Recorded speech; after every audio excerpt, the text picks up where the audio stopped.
Now, before we can actually move into working with the tools next, I need to explain another key component to Illustrator and other similar art programs.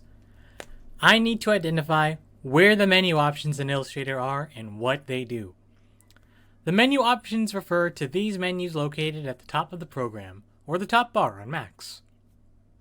The File menu is used to create new documents, save documents, open pre-existing documents, close documents, print documents, and export your Illustrator files into actual images. The Edit menu contains the copy and paste functions of Illustrator. Note that unlike literally anywhere else on your computer, you cannot use right-click to copy and paste anything in Adobe programs.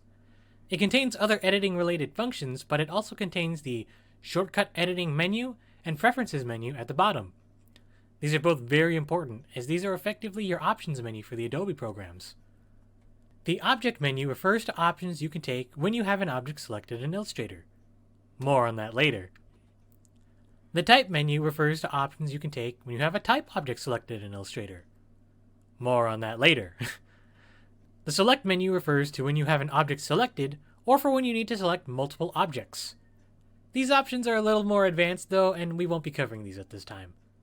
The Effect menu is a very advanced menu that can change your object's appearance in very advanced ways, and so we will not be touching this anytime soon. Sorry!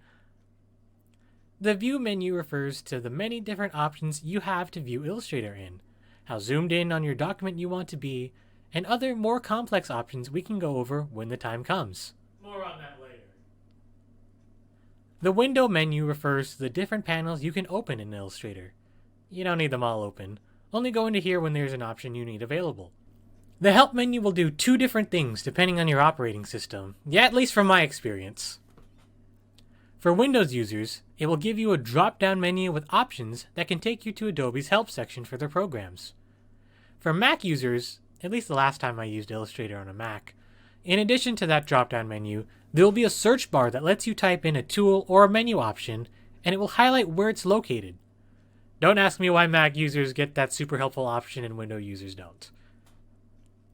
Finally, at the end, there is an Arrange Documents menu that lets you change how you view the different documents you currently have available.